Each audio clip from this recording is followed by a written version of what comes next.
tenemos preparada esta presentación acerca de los mecanismos de resistencia bacteriana y antibiograma. Esperemos las disfruten y les saquen mucho provecho. Entonces empezaremos con el contenido de la presentación, el cual es los objetivos, la importancia del tema, las generalidades del antibiograma, la concentración mínima inhibitoria, los conceptos básicos de entender qué es una bacteria Isa, sensible perdón, y una resistente. Cuenta. ¿No me escuchan? que si puedes voltear la pantalla para que quede completo. ¿Y eso cómo se hace? O sea, Ah, voltea o tu sea, ya lo iPad. tienes horizontal. No, Ajá. yo no Voltea estoy tu en el iPad. iPad, ¿No? yo estoy en el computador. Se ve como si estuvieras proyectando como desde un iPad. O no sé, pues a mí me sale así. Sí, dime. Sí, a mí también. Sí, ya. Si algo vuelve y compártelo, pues quítalo y Espere. vuelve y ponlo como en presentación de pantalla completa.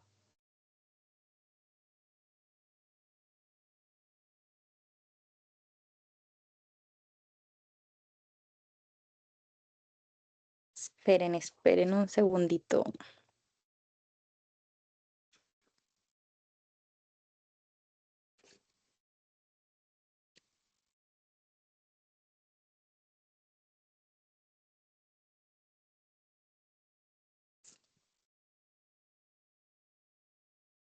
Oiga, si quieres, yo te puedo presentar.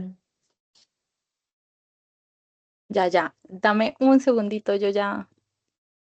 Vale, tranqui.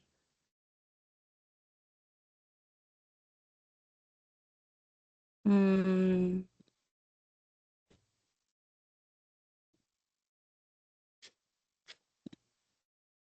ya, ahí sí la ven bien.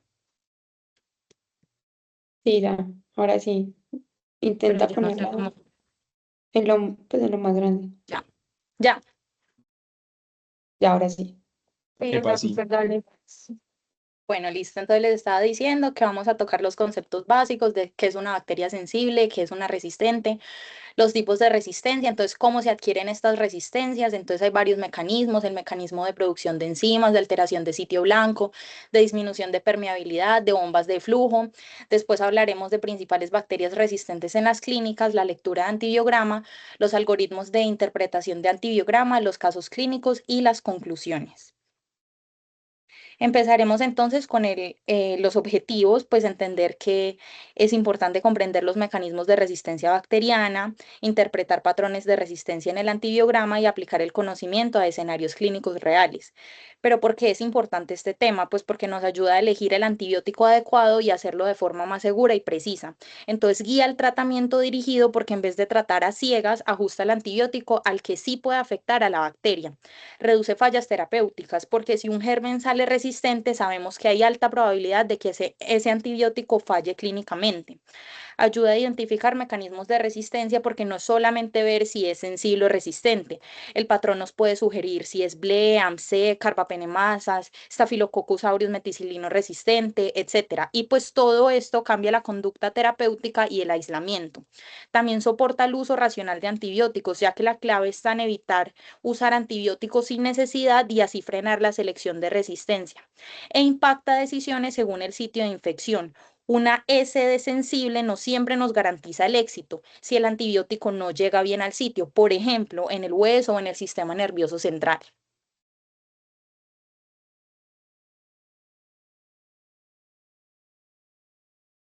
Bueno, entonces vamos a empezar hablando qué es un antibiograma. Entonces, un antibiograma es una prueba que va a evaluar la susceptibilidad de un determinado microorganismo a un fármaco antimicrobiano. Y es importante tener en cuenta que los resultados se van a expresar en términos de sensible, intermedio o resistente, y esto va a depender a su vez de los valores de la concentración mínima inhibitoria o MIC, como lo vamos a encontrar a lo largo de la presentación, o de los halos de inhibición, que van a estar determinados por valores estandarizados que sacaron diferentes comités como CLSI, que es el Instituto de Normas o Estándares Clínicos y de Laboratorio, y EUCAS, que es como el equivalente europeo, que sería el Comité Europeo de Evaluación de la Sensibilidad Antimicrobiana. Pasa la Isa, por fin. Entonces, para entender el antibiograma, tenemos que entender primero qué es la concentración mínima inhibitoria. Entonces, esta va a ser la capacidad de un antimicrobiano en su concentración mínima de inhibir in vitro al menos como 3 unidades logarítmicas, o sea, 1000 unidades, desde un determinado número de colonias en un medio específico durante un periodo de 24 horas de incubación. Como ya les mencioné, los puntos de corte están establecidos pues por asociaciones estandarizadas que son la EUCAS y la CLSI, pero esto se hace con base a los mecanismos farmacocinéticos, farmacodinámicos y de resistencia que vamos a ver. Entonces, la Organización Internacional para Estandarización permitió clasificar estos resultados de los antibiogramas en 3 categorías clínicas que van a ser sensible, que significa que la inhibición in vitro de esa determinada cepa por la dosis recomendada habitualmente de un antibiótico o antimicrobiano se relaciona con una alta probabilidad de éxito terapéutico. Eso quiere decir que si yo uso la cantidad habitual del antibiótico, se espera que haya un avance favorable y satisfactorio de la infección siempre que se consigan niveles adecuados en el lugar de la infección y de acuerdo al contexto clínico del paciente. Vamos a tener el intermedio, que esto quiere decir que hay una inhibición in vitro de la cepa por la dosis recomendada habitualmente del antibiótico, pero esta se va a relacionar con un efecto incierto. Esto implica que la eficacia clínica va a depender como del nivel de antibiótico pues como que logre llegar al sitio de la infección. Y resistente, que va a ser que hay una inhibición in vitro, pues que la inhibición in vitro de una cepa por la dosis recomendada habitualmente se relaciona con una alta probabilidad de fracaso terapéutico y esto pues demuestra en general la existencia de mecanismos específicos de resistencia microbiana y o que la eficacia del antimicrobiano contra el microorganismo no se ha establecido pues como en ciertos estudios. Es muy importante aclarar que no siempre que damos valores bajos de MIC es igual a una mejor actividad microbiana, pues porque los puntos de corte van a depender de cada especie e incluso dependiendo como el antibiótico que se esté usando. Isa, pásala por favor. Entonces, vamos a hablar de cómo se hace un antibiograma. Entonces, hay como varias técnicas para hacerlo. La primera va a ser la de dilución. También se conoce como dilución en caldo o en agar y consiste en que se hacen los cultivos en placas o en pozos con una concentración de un antibiótico determinado y luego lo que se va a hacer es que se hace como una inspección visual de si hubo crecimiento o no. Luego vamos a tener otro método que es la difusión, que también se conoce como difusión en disco o Kirby Bauer, y es que se pone en un agar, se pone un papel impregnado con cierta cantidad de antibiótico y se va a dejar incubar. Y después lo que se va a revisar es el tamaño del halo que se hace alrededor y esto nos va a indicar que entre más grande sea el halo, significa que es más sensible al antibiótico que se le puso pues como en el papelito. Y entre más pequeño sea el halo, quiere decir que es resistente. Pásala por fin. Luego vamos a tener el e-test, que va a ser una combinación entre la dilución y la difusión. Y consiste en que se ponen como tiras impregnadas, no se van a poner papelitos redonditos como vimos en la difusión, sino que son tiras impregnadas de antibiótico y lo que es diferente es que en esa tira se pone como diferentes concentraciones del mismo antibiótico, o sea, como que se diluye el antibiótico a diferentes concentraciones, se pone en el agar y ya como que él va formando una elipse, no un halo, sino una elipse alrededor pues como de lo que es sensible o resistente. Y finalmente tenemos como ciertos métodos bioquímicos o genéticos que son como métodos más especializados y permiten determinar el mecanismo de resistencia pues como de la bacteria y puede ser como por medio de PCR y se logra identificar como el gen específico responsable de cierta resistencia bacteriana que nosotros sospechemos.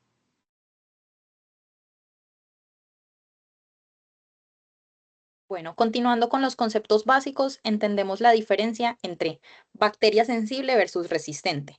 Entonces, para que una bacteria sea sensible, el antibiótico debe alcanzar concentraciones eficaces en el sitio de infección. Entonces puede ser inhibida con dosis habituales. Esto quiere decir que con las dosis habituales del antibiótico se pueden alcanzar concentraciones en sangre o en el sitio de infección que superan esa MIC de esa bacteria. Entonces, ¿qué tiene que pasar para que sea sensible? Primero, el antibiótico debe llegar al sitio de infección, debe alcanzar concentración suficiente, debe mantenerse el tiempo necesario y la bacteria pues no debe tener ningún mecanismo activo de resistencia. Entonces, un ejemplo clínico sería una Escherichia coli con una MIC de 0.5 miligramos litro para ceftriaxona. Y si la ceftriaxona alcanza 20 a 40 miligramos litro en sangre, pues supera ampliamente esa MIC. Por ende, funcionaría y es clasificada con la S de sensible. Pero hay que tener cuidado porque una bacteria puede salir S de sensible y aún así fallar el tratamiento. Si el antibiótico no penetra bien, por ejemplo, con un absceso cerrado, o si hay biopelícula, o si hay mala perfusión, o si el paciente está inmunosuprimido. Por eso es más fácil para el antibiograma predecir el fracaso cuando muestra una R que el éxito cuando muestra una S. Y una bacteria resistente, por el contrario, posee un mecanismo que impide la acción del antibiótico. O sea, no es un problema de dosis, sino estructural o genético. Hay resistencias intrínsecas, o sea, naturales, y también tenemos las adquiridas. Y también hay mecanismos de resistencias como enzimas, cambios de blanco, bombas de flujo, porinas. Entonces, las resistencias naturales son propias de la especie, no necesitan exposición previa. Aquí podemos ver que algunas bacterias como Aeromonas, Morganella, Pseudomonas, Proteus, Serratia, que contienen mecanismos de resistencia como lo son las AMC, son resistentes a aminopenicilinas, cefamicinas como cefoxitin y cefotetán, oximinocephalosporinas como ceftriaxona, y monobactámicos pues como lo sería Astrionam. Otras como E. coli, Klebsiella, Citrobacter, que contienen BLE, son resistentes a cefalosporinas de tercera generación. Y otras que usan carbapenemasas como Salmonella, perdón, otras que usan carbapenemasas, como podemos ver acá, que serían tipo clase A, o sea que según la clasificación de Ambler que veremos más adelante, que ya les voy a explicar, usan KPC y son intrínsecamente resistentes a penicilinas, cefalosporinas, incluyendo las de segunda generación, o monobactámicos, carbapenémicos. Las clase B que usan metalobetalactamasas como las aeromonas, las cinetobacter, pseudomonas, son resistentes a carbapenémicos. Y las clase D que usan oxa como la cinetobacter baumannii son resistentes a penicilina, cefalosporinas, carbapenémicos, oxacilina. Ahora las resistencias adquiridas tienen que ver con estructuras de ADN, como lo son los plásmidos, que son pedazos circulares de ADN independientes del cromosoma. Contienen genes de resistencias y se pueden pasar entre bacterias. También tenemos a los transposones, que son genes saltarines, pueden saltar del cromosoma a un plásmido o de un plásmido a otro. Tenemos integrones que capturan y almacenan genes de resistencias y tenemos sus mecanismos de transferencia que son a través de conjugación, o sea que una bacteria toca a otra con un pili sexual y se pasa un plásmido, por transducción, que es en donde un bacteriófago, que es un virus bacteriano, infecta una bacteria, se lleva su ADN y luego infecta a otra bacteria y le inyecta ese ADN. O por transformación, que es que una bacteria muere, libera el ADN al ambiente, otra bacteria llega, recoge ese ADN y pues, lo incorpora, digamos que a sí misma. Entonces, ¿cómo se adquieren esas resistencias? En verdad son muchos factores, pero hablemos de las más importantes. Empecemos por las enzimas. Estas son el mecanismo de resistencia más común en gram negativos y estas enzimas modifican al antibiótico, por ejemplo, las beta-lactamasas. No todas hacen lo mismo. Veamos acá las clasificaciones de Ambler y Bush. Ambler es una clasificación molecular. Divide las beta-lactamasas en 4 clases, A, B, C y D, dependiendo del sitio de acción. Entonces, si es por serina, son clase A, C y D. Y si es por zinc, o sea, sería clase B, y ahí encontraríamos a las metalobeta-lactamasas. Entonces, en la clase A tenemos a las BLE, KPC, penicilinasas, y lo que hacen es hidrolizar penicilinas y cefalosporinas. La mayoría son inhibidas por clavulanato y las KPC suelen hidrolizar carbapenémicos. Bueno, tenemos a las clase B, en donde encontramos a las metalobeta-lactamasas de tipo BIM, IMP, NDM y estas necesitan zinc. Tenemos a las clases C, que ahí encontramos a las AMC, que son resistentes a penicilinas y muchas cefalosporinas, sobre todo de primera y segunda generación. Y estas no se inhiben con clavulanato. Entonces, ahí la diferencia bueno, una de las diferencias con las BLE. Y tenemos a las clase D, en donde ahí encontramos las oxacilinasas, como la OXA48, que rompen carbapenémicos. Y estas son importantes en Acinetobacter. Entonces, Ambler nos dice qué tipo estructural de enzima es, pero no nos dice exactamente cómo se comporta clínicamente. Y para eso es que utilizamos la clasificación de Bush. En 1989, Bush propuso una clasificación de las beta-lactamasas basada en cómo se comportan esas enzimas. Es decir, las organizó según a qué antibióticos son capaces de destruir, por ejemplo, penicilina, cefalosporinas, carbapenems, y si pueden o no ser bloqueadas por inhibidores, como el ácido clavulánico. Entonces, en otras palabras, esta clasificación no se basa en esa estructura genética de la enzima como la de Ambler, sino en su funcionamiento práctico, qué antibióticos hidroliza y si los inhibidores pueden neutralizarla. Por ejemplo, tenemos a BLE es clase A de Ambler y 2B de Bush. AMC es clase C de Ambler y 1,1E en Bush. Y KPC es clase A de Ambler y 2F de Bush. Entonces empecemos por las BLE. Las BLE son beta-lactamasas de espectro extendido. Se transmiten fácilmente mediadas por plásmidos, como había mencionado antes, a través del mecanismo de conjugación, y por eso es que se expanden tan rápido. Se han descrito más de 300 variantes por mutaciones como TEM, SHV, CTXM, e hidrolizan beta-lactámicos excepto carbapenémicos. Entonces, son resistentes a penicilinas como la ampicilina, amoxicilina, piperacilina, a las cefalosporinas de tercera generación como la ceftriaxona, cefotaxima, ceftazidima, las cefalosporinas de cuarta generación como el cefepime y a monobactámicos como el astrionam. Y son sensibles a cefamicinas, que son las cefalosporinas de segunda generación, o sea, cefoxitina y variable para cefotetán. Tenemos a las sensibles a carbapenémicos como meropenem, imipenem, ertapenem y también a los inhibidores de beta-lactamasa como el ácido clavulánico. Entonces, ¿cuál es la clave en el antibiograma? Ceftriaxona, que es de tercera generación, resistente. Cefoxitina, que sensible, que es de segunda generación. Y carbapenémicos como meropenem sería sensible. Y también serán sensibles pues al clavulanato. Entonces, esto es muy frecuente encontrarlos en bacterias como E. coli y Klebsiella. Tenemos a los AMC que son resistentes a penicilinas como la ampicilina, amoxicilina, piperacilina.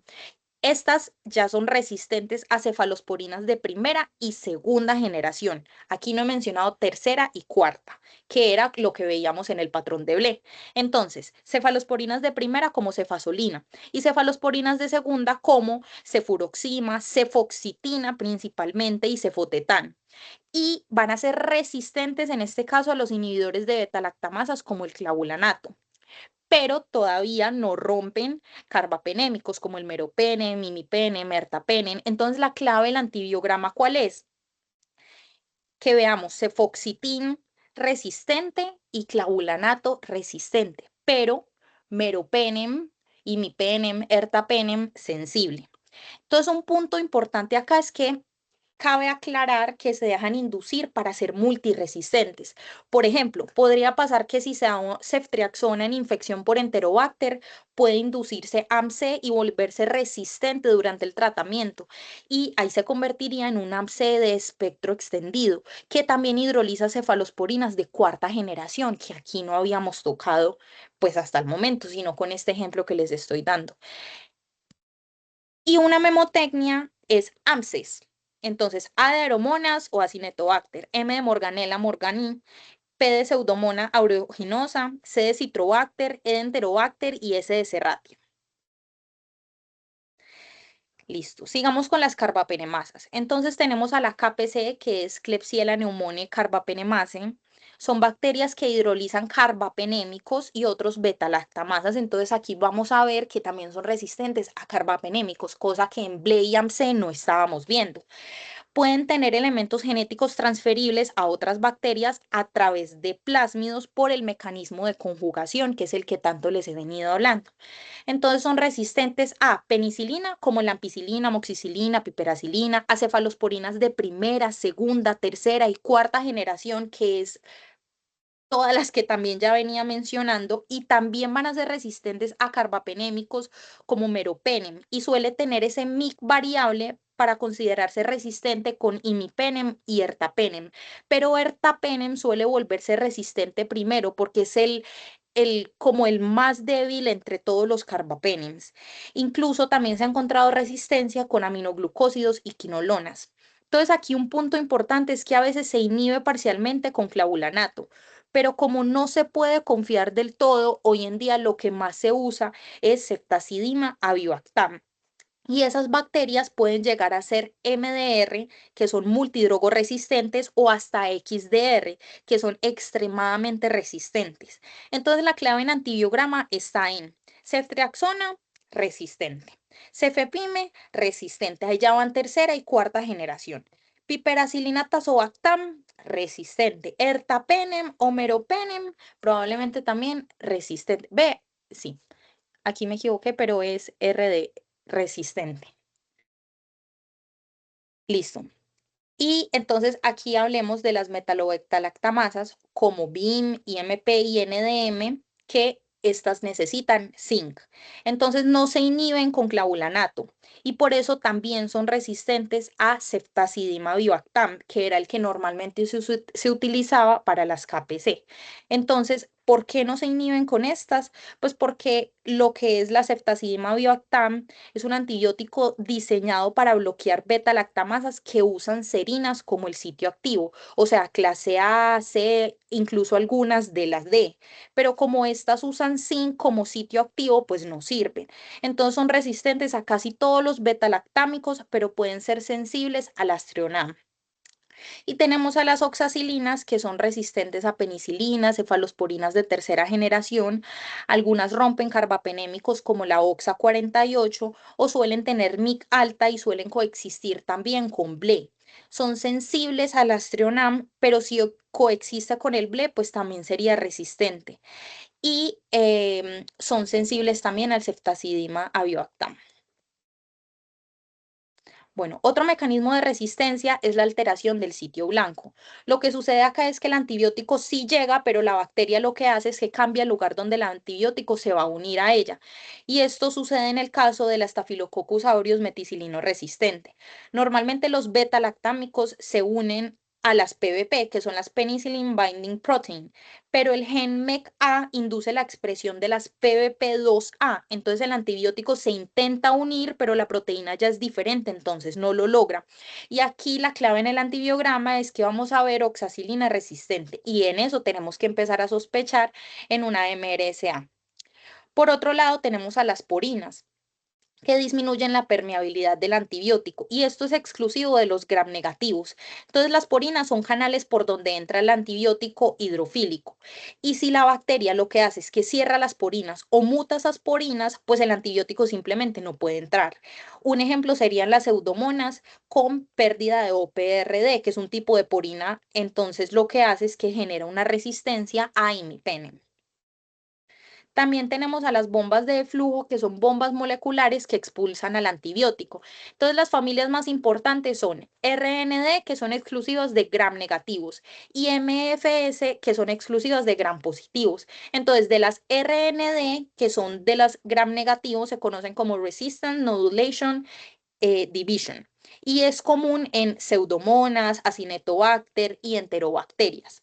Y las MFS, que son exclusivas de gram positivos, que se conocen como Major Facilitator Superfamily, es común en Staphylococcus y Streptococcus. Entonces, ¿a quiénes afecta principalmente? A las quinolonas, a las tetraciclinas, a los macrólidos. Aquí podemos apreciar entonces los mecanismos de resistencia. Entonces, como ya habíamos mencionado, pues para el caso de los beta-lactámicos que actúan uniéndose a las PBP, si un Staphylococcus aureus cuenta con la presencia del gen MECA que codifica para la PBP2A, pues la vuelve resistente. O en el caso de las quinolonas, que inhiben la síntesis del ADN bacteriano al inhibir la topoisomerasa y la ADN girasa. Y si una pseudomona muta en los genes GIR-A y GIR-B, pues habrá resistencia frente al antibiótico. Entonces, muchas bacterias no tienen solo un mecanismo, tienen varios a la vez. Un ejemplo peligroso sería la Klebsiella, que puede tener o puede coexistir con BLE que pues sería el caso de las enzimas, y también con cierre de porinas. Entonces eso puede hacer que incluso los carbapenémicos fallen. Ahora hablemos entonces de las principales bacterias resistentes en clínica. Entonces empecemos con Staphylococcus aureus meticilino resistente, que como ya les había contado, pues es un gran positivo que adquirió el gen MK, produce PBP2A, entonces los beta-lactámicos pues no pueden unirse porque ya ha cambiado ese blanco. Y suele ser el causante de infecciones en piel y tejidos blandos, como abscesos, celulitis, forúnculos, infecciones posquirúrgicas, también de bacteriemia, y por eso es importante descartar endocarditis, osteomielitis, un foco profundo, y de neumonía normalmente asociada a la ventilación mecánica. Entonces la clave en el antibiograma, como les mencionaba, es oxacilina resistente y cefoxitina también resistente. El tratamiento suele ser con vancomicina, linezolid o daptomicina. Por otro lado, tenemos a la E. coli productor de beta-lactamasas de espectro extendido. Entonces, estas rompen cefalosporinas de tercera generación, como ceftriaxona, cefotaxima, ceftazidima, que era lo que les venía contando de recordar de las BLE. Entonces, recordar de las BLE que son resistentes a las de tercera generación, a las cefalosporinas de tercera y cuarta generación, y que van a ser sensibles a los inhibidores de beta-lactamasas como el ácido clavulánico, ¿cierto? Entonces, en el caso de este tipo de coli suele ser causante de ITU complicada. Y como factores de riesgo tenemos una hospitalización previa, una sonda urinaria, el uso reciente de cefalosporinas, de sepsis urinaria, que es común en adultos mayores, y de infecciones abdominales como colangitis, peritonitis, diverticulitis complicada. Entonces, la clave del antibiograma está en lo que literalmente les acabo de decir. em, y con carbapenémico, pues sensible, ¿cierto? Y el tratamiento suele ser con piperacilina tazobactam o carbapenémicos. Bueno, tenemos a la Klebsiella productora de carbapenemasa, KPC, y esta lo que hace es que rompe penicilinas, cefalosporinas y carbapenems. Entonces, su contexto típico se encuentra en UCI, por estancia prolongada, ventilación mecánica, catéteres, uso previo de carbapenems, por una neumonía asociada al ventilador e incluso una bacteremia. Entonces, la clave del antibiograma está en ertapenem resistente, meropenem que puede estar resistente o intermedio, y cefepime resistente. Entonces el tratamiento suele ser con ceftazidima vivactam y tiene alta mortalidad, más del 40% en bacteriemia. Y también tenemos a las pseudomonas multiresistentes, que lo que hacen es que combinan varios mecanismos, entre esos bombas, purinas, AMC, carbapenemasas, modificación de dianas, y su contexto suele ser más de una neumonía asociada al ventilador, un paciente crítico en UCI, quemado, con neutropenia, con fibrosis quística, suele ser resistente a piperacilina tazobactam, cefepime, ceftazidima, carbapenems, quinolonas, y a veces es solo sensible a ceftazidima vivactam. Así que es de muy difícil manejo terapéutico porque depende del mecanismo de resistencia.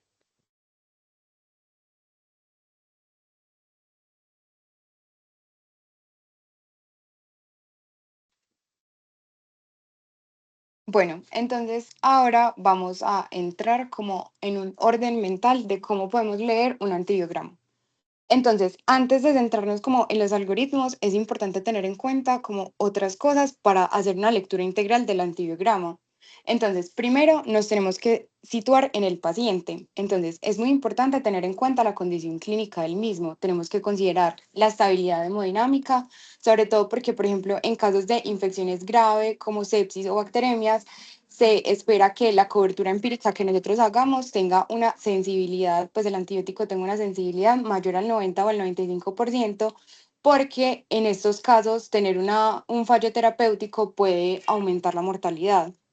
También hay que considerar el sitio de la infección, lo que ya nos habló Isa, que hay que garantizar que llegue una adecuada cantidad de antibiótico y tener en cuenta las barreras anatómicas que pueden existir en donde se ubique el sitio de la infección.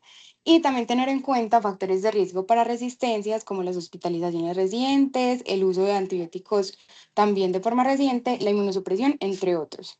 También en cuanto al paciente hay que tener en cuenta las comorbilidades y que esto puede predisponer a la colonización de ciertos patógenos específicos. En algunos estudios nos hablan del índice de Charlson que como tal va a puntuar pues como la cantidad de comorbilidades que tenga el paciente y la edad del mismo, Y esto nos habla de que si tiene un índice más alto, tiene más riesgo de infección por gérmenes multifarmacoresistentes y pues hay algunos estudios que dicen que el puntaje, tener un puntaje en este índice mayor de 4 aumenta el riesgo pues de estos gérmenes. Pero esto también es un factor confusor en los estudios porque se puede asociar a que tener más comorbilidades aumente los factores de riesgo para las resistencias, como el mayor número de hospitalizaciones por estas comorbilidades o número de procedimientos. Bueno, una vez tenemos pues como el contexto clínico del paciente, tenemos que tener en cuenta el microorganismo que se aisló en el cultivo. Es importante tener en cuenta el género y la especie. Es muy importante saber ambas porque aunque el microorganismo sea del mismo género y la especie sea diferente, puede presentar una respuesta variable ante un mismo antibiótico. Por ejemplo, tenemos el género de los enterococos, pero dentro de los enterococos, el Fecalis versus el Enterococcus faecium, lo que vamos a tener es que, aunque ambos sean del mismo, el Fecalis se muestra sensible a la ampicilina en el antibiograma. Sin embargo, el Faecium se puede mostrar resistente a la ampicilina e incluso algunos pueden ser resistentes a la vancomicina.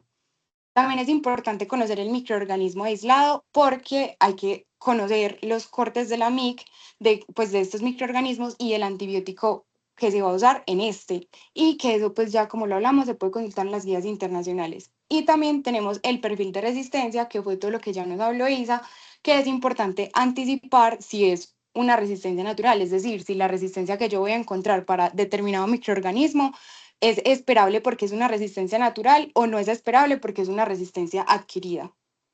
Siguiente, Isa, por favor. Bueno, también en la lectura del antibiograma es importante considerar la epidemiología local del microorganismo. En esta diapositiva tenemos como algunos de las últimas gráficas y de los últimos datos que nos dio el grupo Germen, que fueron hasta 2023, el boletín salió en 2024, y este grupo es el responsable de analizar pues como los patrones de sensibilidad de los microorganismos en en diferentes instituciones pues como a nivel regional. Esto es muy importante tenerlo en cuenta y mirarlo porque cuando yo voy a dar una terapia empírica en una infección no grave, también tengo que esperar que la sensibilidad local sea más o menos del 80 al 85% para poder usarlo como un tratamiento empírico. Y esta sensibilidad, pues como ya les dije, debe ser mayor al 90 o al 95% cuando pues son infecciones graves. Entonces, por ejemplo, si miramos la primera gráfica que dice los perfiles de sensibilidad en Staphylococcus aureus en servicios no UCIs, realmente aquí, solo como terapia empírica, podríamos usar hasta la clindamicina, o sea, las tetraciclinas, la eritromicina y la oxacilina, teóricamente no podríamos usarlas como terapia empírica. Pasa la Isa, por fin. Y finalmente, para escoger el antibiótico, también es muy importante tener en cuenta PKPD, que es la farmacocinética y la farmacodinamia. Entonces, la farmacocinética es importante recordar que es lo que el cuerpo le va a hacer al fármaco, o sea, al antibiótico, y que este va a incluir diferentes pasos como la absorción, la distribución, el metabolismo y la eliminación. Y la PD, que es la farmacodinamia, que es lo que el fármaco le va a hacer a la bacteria. Entonces, a la hora de integrar estos conceptos en los antibióticos, vamos a tener esta curva o esta grafiquita que vemos a la derecha. Entonces, esto lo que va a representar es la concentración plasmática del antibiótico a lo largo del tiempo después de que nosotros dimos ese antibiótico. Entonces, en el eje X o en el eje horizontal vamos a ver el tiempo y en el eje Y la concentración del antibiótico. Y vamos a ver una línea como la mitadcita de la curva que va a ser la MIC. Entonces, vamos a ver que cuando nosotros ponemos un antibiótico inicialmente, se genera un pico máximo y la concentración del antibiótico va disminuyendo. Pero entonces, a partir de esta gráfica surgen varios conceptos que los antibióticos pues pueden tener. Entonces, van a ser, pueden ser tiempo dependientes, como las penicilinas, las cefalosporinas y los carbapenémicos, que en general van a funcionar mejor cuando la concentración del antibiótico se mantiene por un tiempo prolongado por encima de la MIC. Entonces, en estos casos no va a importar tanto el pico máximo que haga el antibiótico, sino cuánto tiempo van a permanecer por encima de la MIC. Luego vamos a tener otro tipo que es los que son concentración dependiente. Aquí vamos a encontrar principalmente los aminoglicósidos, que estos van a funcionar mejor cuando alcanza pues como un pico más alto en relación con la MIC. Y por eso es que usualmente los aminoglicósidos se dan una sola dosis al día y va a ser una dosis alta para lograr alcanzar este pico. Y finalmente tenemos los dependientes de exposición total o AUC sobre MIC, que en estos depende como la exposición total del antibiótico en 24 horas. Y principalmente en este comportamiento vamos a encontrar las quinolonas, la vancomicina y el linezolid. Entonces, Isa, pásala por fin. Entonces, ahora sí vamos a mirar cómo vamos a interpretar el antibiograma. Entonces, vamos a empezar con los gram positivos. Entonces, primero, pues a mí me lograron identificar el germen, ya sé que es un gram positivo, entonces lo primero que vamos a mirar en la tablita que nos dan del antibiograma es, vamos a evaluar la resistencia a la ampicilina o a la penicilina, ¿cierto? Entonces, aquí vamos a ver si está resistente, esto nos indica que hay una producción de penicilinasa. Esto quiere decir que estamos, pues igual estamos frente a un estafilo que va a ser sensible a la oxacilina. Luego, en el segundo paso, vamos a tener que tenemos que evaluar la resistencia a la oxacilina. Entonces aquí es donde viene el concepto de que si es resistente, esto nos indica que estamos frente a un estafilo resistente a la meticilina o MRSA, ¿cierto? Luego, para el tercer paso, tenemos que evaluar el patrón MLSB, ¿cierto? Entonces, este es un patrón que lo que va a hacer es que va a generar resistencia a los macrólidos, a las lincosaminas y a las streptograminas B. Entonces, este patrón MLSB, como lo vemos en la imagen, puede ser C o I, que significan constitutivo o inducible. Entonces, cuando es constitutivo, esto quiere decir que esa resistencia siempre está activa. Entonces, esto nos va a mostrar en el antibiograma que, tanto la eritromicina como la clindamicina son resistentes. Y ya en el caso de las inducibles, vamos a tener que la resistencia a la clindamicina es inducible por la eritromicina. Entonces vamos a encontrar en el antibiograma inicialmente que la eritromicina es resistente y la clindamicina es sensible. Entonces el siguiente paso, cuando nosotros nos encontramos esto en un antibiograma, es hacer el D-test o el test D, pues. Entonces, aquí vamos a tener que ese test va a ser negativo cuando no se forma un halo en forma de D, perdón, que es como lo vemos, pues aquí hay un ladito en la imagen que vemos en el agar, ¿cierto? No se formó la D. Entonces, teóricamente, se puede usar la clindamicina.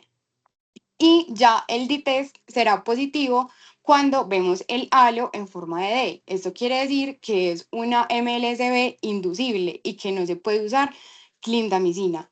Pero aquí es muy importante pues tener en cuenta que aunque en las pruebas de laboratorio e in vitro aparezca pues sensible, no, pues realmente en las cosas clínicas no se da la clindamicina porque igual puede inducir resistencia y dar falla terapéutica. Y ya que cuando estamos con un MRSA, con una MIC de la vancomicina muy cercano a 2, aunque se reporte sensible, tiene pues más riesgo de falla terapéutica y debería considerar otras alternativas a la vancomicina. Entonces, esto por gram positivos. Isa, pasa la diapositiva, por fin. Entonces, en cuanto a gram negativos, es un poco más complejo, pero entonces tenemos lo siguiente. Entonces, primero vamos a mirar las aminopenicilinas, que van a ser la amoxicilina y la ampicilina. Entonces, si es sensible, puede ser que no tenga una resistencia natural a la misma. Pero siguiendo con el algoritmo, si la vemos resistente, nos tenemos que fijar en los inhibidores de las beta-lactamasas, que van a ser el sulbactam y el tazobactam.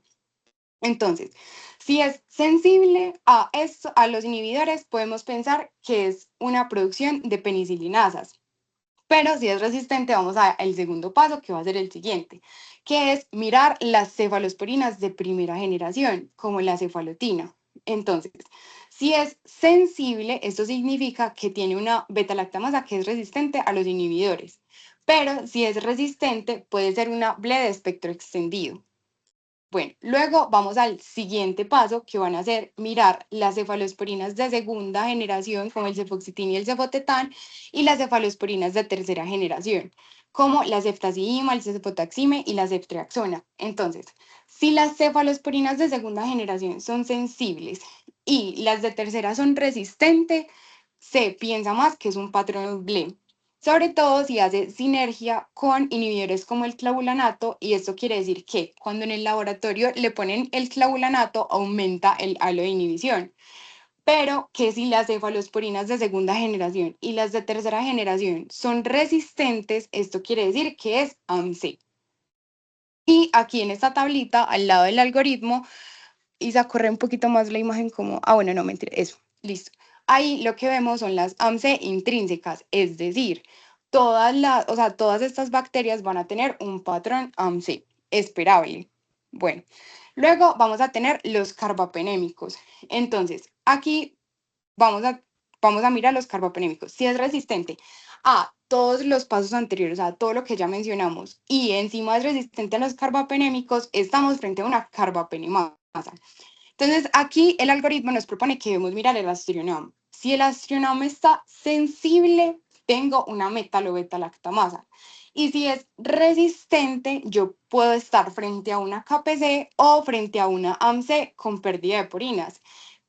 ¿Cómo puedo más o menos diferenciar entre una KPC o una AMC con pérdida de porinas? Entonces, lo que vamos a tener es que ahí nos tenemos que fijar sobre todo en qué tan alto está la MIC. Entonces, si es una MIC muy alta frente a los carbapenémicos, definitivamente yo pensaría más que es una carbapenemasa. Pero si es una MIC que no está tan alta, pensaría más en una AMC con cierre de porinas.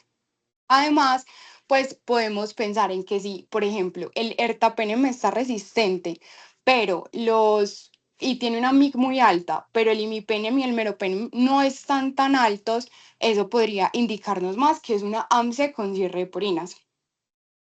Bueno, entonces eso respecto como a los algoritmos de lectura. Entonces aquí les trajimos 2 casos clínicos como para poner un poquito en práctica estos algoritmos. Entonces, en el primer caso clínico tenemos un paciente de 50 años con un antecedente de diabetes 2 controlada que consultó por 3 días de fiebre de a 38.7 con disuria y dolor lumbar derecho. Tenía unos signos vitales con una presión de 110/70, una frecuencia cardíaca de 105 latidos por minuto, una saturación de 98, y al examen físico lo único que se encontró fue un dolor a la puñopercusión lumbar derecha. Se tiene una sospecha de una pielonefritis. En los exámenes le salió una PCR elevada, un uroanálisis con piuria y 3 cruces de bacteria y un gram de orina que reportó bacilos gram negativos. Entonces, como reportó esto, le hicieron un antibiograma. Entonces, aquí le hicieron el urocultivo y el antibiograma que encontraron una Escherichia coli, y en esta Escherichia coli lo que vamos a analizar en el antibiograma es lo siguiente. Entonces, de entrada, vemos que es resistente a la ampicilina y a la ampicilina sulbactam, ¿cierto? Entonces, aquí ya posteriormente nos vamos a mirar las cefalosporinas de tercera generación, que aquí tenemos la ceftriaxona y la ceftazidima. Entonces, encontramos que son resistentes. Entonces, ya con esto de entrada vamos a sospechar que tiene una BLE o una AMC. Luego vamos a mirar el Astrionome, que vemos que es resistente. Y por último, miramos los carbapenémicos. Entonces, imipenem y ertapenem y meropenem están sensibles. Entonces, esto nos coincide con un patrón de BLE. En este caso, las alternativas terapéuticas podrían ser los carbapenémicos y los aminoglucósidos, pero en el contexto de este paciente que le sospechamos que tiene una pielonefritis, se prefieren los carbapenémicos. Y la siguiente, por favor. Y en este segundo caso tenemos una paciente de 20 años que no tiene antecedentes, que consultó por un cuadro de 3 días de evolución de una masa fluctuante en la cara externa del muslo izquierdo de más o menos 4 por 4 centímetros con dolor local progresivo, se acompañó de eritema y calor, y que presentó un episodio de fiebre de 38,2. En los signos vitales se le encontró una presión de 115/110, una frecuencia cardíaca de 90, una saturación de 98 y una temperatura de 37. Entonces, en el examen físico se le encontró una lesión fluctuante de 4 por 4 centímetros, única, eritematosa, de bordes definidos, blanda, con eritema, calor perilesional, que fue muy dolorosa la palpación. Se tuvo una sospecha diagnóstica de un absceso y se le hizo drenaje y se le hizo cultivo del material purulento. Entonces, en el cultivo y en el antibiograma salió que era un Staphylococcus aureus. Entonces, aquí lo que vamos a ver, entonces, primero vamos a mirar, entonces, es resistente al amoxiclavulanato, ¿cierto? Luego vamos a mirar la oxacilina, entonces es resistente, entonces ya de entrada decimos que tiene un MRSA, ¿cierto? Además, vemos que es resistente a la eritromicina y sensible a la clindamicina. Entonces, aquí valdría la pena hacerle el D-test que salió positivo. Entonces, eso quiere decir que es un aparte es un MLSB inducible y que por lo tanto no se debería usar clindamicina. Entonces, concluimos con este antibiograma y pues con el contexto clínico de la paciente, que las alternativas terapéuticas serían un trimethoprim-sulfa, una doxiciclina, una vancomicina o un linezolid. Pero como la paciente está súper estable, podríamos usar un trimethoprim-sulfa. Y pasa Isa, por fin.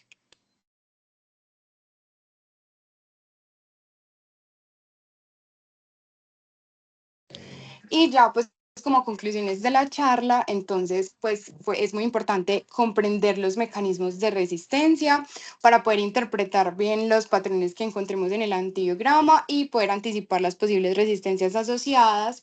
También que la interpretación del antibiograma no se limita solo a determinar si es sensible o resistente, sino que como vimos se integra con el paciente, con la infección, con el antibiótico usado y con la epidemiología, y que el uso racional de antibióticos implica seleccionar el tratamiento más efectivo y específico posible, evitando un escalamiento innecesario.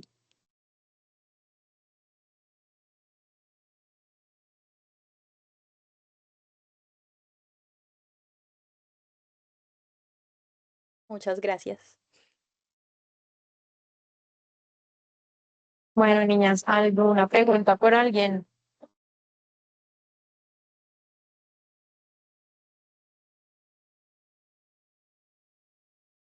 Bueno, yo tengo, creo que tres preguntitas o dos. ¿Está bien? Sí, dale. Dale, Estefa. Bueno, les voy a poner un casito clínico. Es un paciente de 20 años de edad, una pues femenina, que consulta por síntomas urinarios, ¿cierto? Le hicieron pues como todos los exámenes para saber si tenía una infección urinaria y en el urocultivo claramente salió una E. coli. Ese antibiograma, le hicieron un antibiograma, obviamente, y todo está sensible excepto la ampicilina y la ampicilina sulbactam. ¿Cómo se llama ese patrón de resistencia que tiene esa E. coli?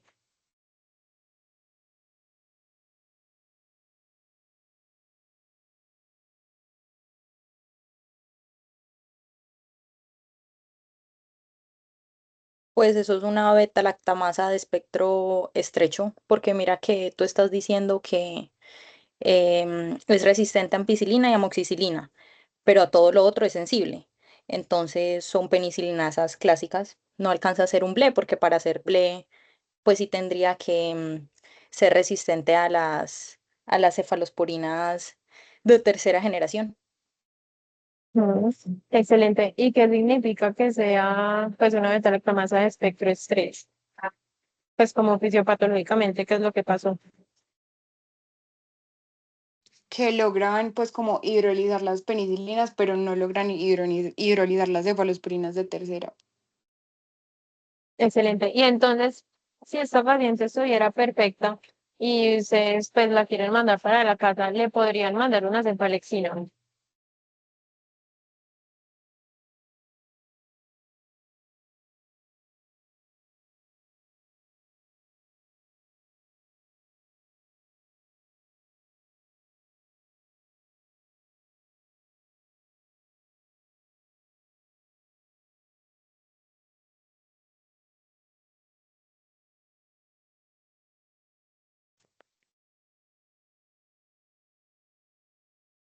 Y No te si estás escuché. hablando, no se te está escuchando.